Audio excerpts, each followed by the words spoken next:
విభూతి అంటే బూడిద అని చాలామంది అనుకుంటారు. కానీ ఇది పరమశివుని జ్ఞానానికి ప్రతీక అని ఎవరికీ తెలియదు. రండి ఆధ్యాత్మిక రహస్యం తెలుసుకుందాం. విభూతి అనే పదానికి అర్థం మహిమ, ఐశ్వర్యం మరియు దివ్యశక్తి అని అర్థం. శివుడు తన శరీరమంతా విభూతిని ధరించడం ద్వారా గొప్ప సత్యాన్ని మనకు బోధిస్తున్నాడు. ఈ ప్రపంచంలో మనం సంపాదించే ధనం, అధికారం, అందం, కీర్తి ఇవన్నీ శాశ్వతం కాదు. ఏదో ఒకరోజు అన్నీ బూడిదగా మారిపోతాయి. కానీ ధర్మం, భక్తి, మంచి కర్మలు మాత్రమే మన వెంట వస్తాయి. ఈ సత్యాన్ని ప్రతి క్షణం గుర్తు చేసేదే విభూతి. విభూతి ఎలా తయారవుతుందో తెలుసుకుందాం రండి.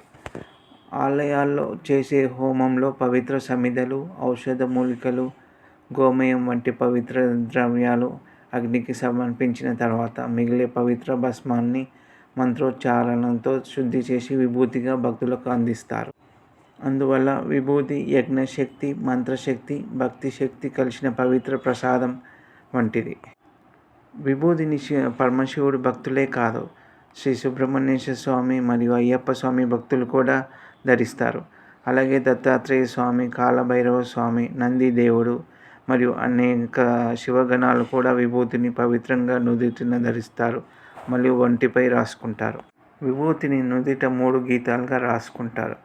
దాని అర్థం మొదటి గీత అజ్ఞానం తొలగాలని సూచిస్తుంది. రెండవది అహంకారం, పాపకర్మలు నశించాలని సూచిస్తుంది.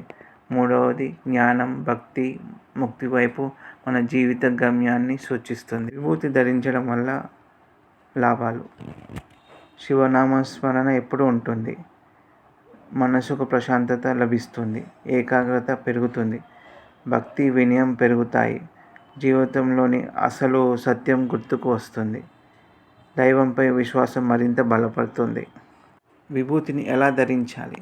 స్నానం చేసిన తర్వాత శుభ్రమైన చేతులతో విభూతిని తీసుకొని ఓం నమః శివాయ అని జపిస్తూ నుదిటిపైన 3 గీతలుగా ధరించాలి. మరియు కంఠం, ఛాతీ, 2 భుజాలపై కూడా ధరించవచ్చు. విభూతిని గౌరవంతో ప్రసాదంగా భావించాలి.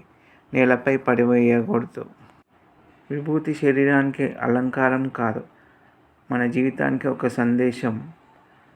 సృష్టిలో అన్నీ నశిస్తాయి, కానీ శివమే శాశ్వతం. అందుకే ప్రతిరోజు భక్తితో విభూతిని ధరించి శివనామాన్ని స్మరిద్దాం. హర హర మహాదేవ. మరియు చివరగా చిన్న సందేశం: మనం ఈ లోకంలో ఎంత సంపద సంపాదించినా, ఎంత పేరు తెచ్చుకున్నా చివరకు మిగిలేది భగవంతుని స్మరణ చేసిన సత్కర్మలే. విభూతి ప్రతిరోజు ఈ సత్యాన్ని మనకు గుర్తు చేస్తుంది. అందుకే శివుడు విభూతిని తన ఆభరణంగా ధరించాడు.